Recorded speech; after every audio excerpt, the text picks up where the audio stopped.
the day German generals learned Patton would not slow down WW2 story. In the summer of 1944, the war in Europe was supposed to slow down. That was the plan in Berlin.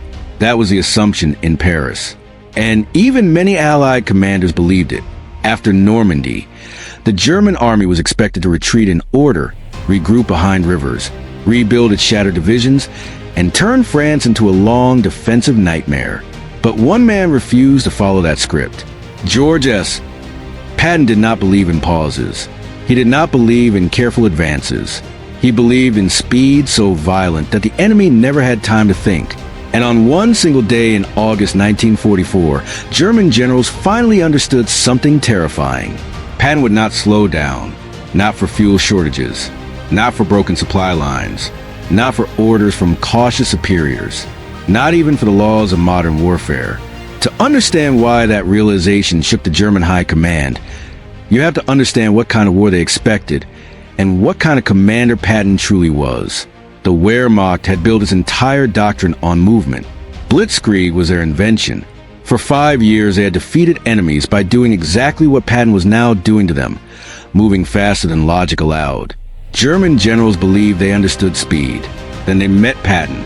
After the breakout from Normandy, the American Third Army was unleashed like a machine without brakes.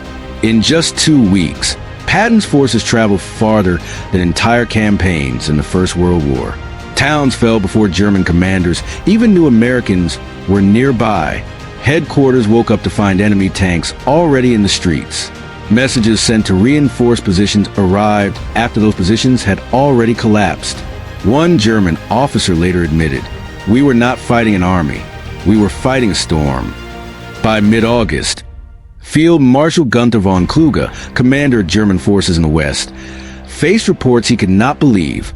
American columns were advancing 40, sometimes 50 miles a day. Fuel dumps captured intact. Entire divisions encircled before they had even formed a front. German intelligence insisted it had to be impossible. No army could move that fast and remain organized. But Patton was not interested in what was possible. At Le Mans, at Orleans, at Chartres, the same pattern repeated.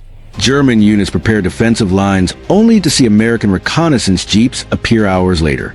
One captured German general asked his interrogator a single question: "Does this man ever stop?" The answer was no. Patton's philosophy was brutally simple. A good plan executed violently today is better than a perfect plan tomorrow. He ordered his officers to bypass resistance, leave pockets of Germans behind, and keep driving east. If bridges were blown, engineers built new ones overnight. If fuel ran low, Patton personally called Eisenhower and demanded more, sometimes threatening to keep moving without permission. This terrified the German command structure. Their entire strategy depended on time. Time to retreat, time to rebuild, time to create a new front along the Seine, and then the German border. Patton gave them none. On August 19th, near the Falaise Pocket, the breaking point came.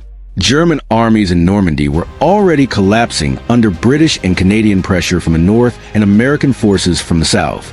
But many commanders believed they could still escape east, reorganize, and continue the war. Then Patton's spearheads appeared where no one expected them, deep behind what was supposed to be the German rear.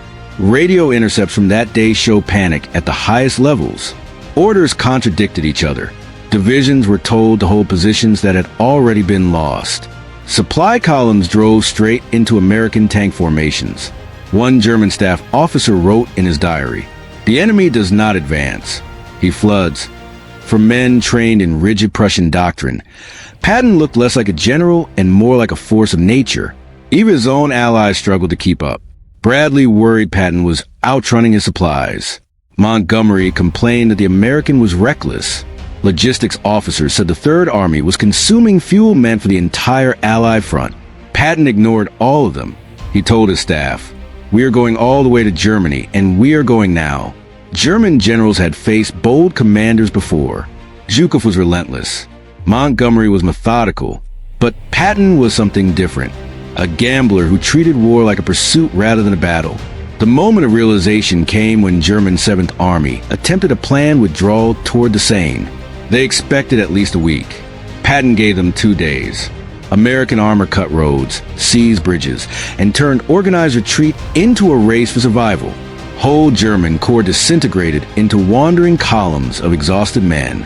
A captured message from a German divisional commander read, "Enemy everywhere.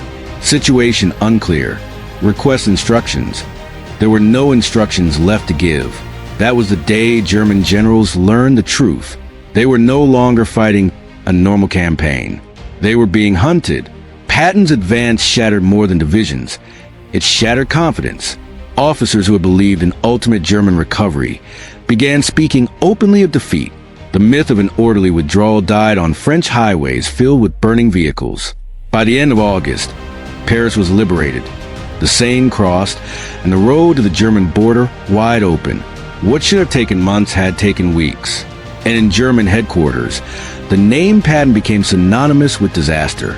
After the war, many German commanders admitted something remarkable. They feared several Allied leaders. They respected Eisenhower. They admired Montgomery's planning. But Patton was the only one who made them feel out of control, because he did not fight the war they expected. He fought the war faster than they believed possible.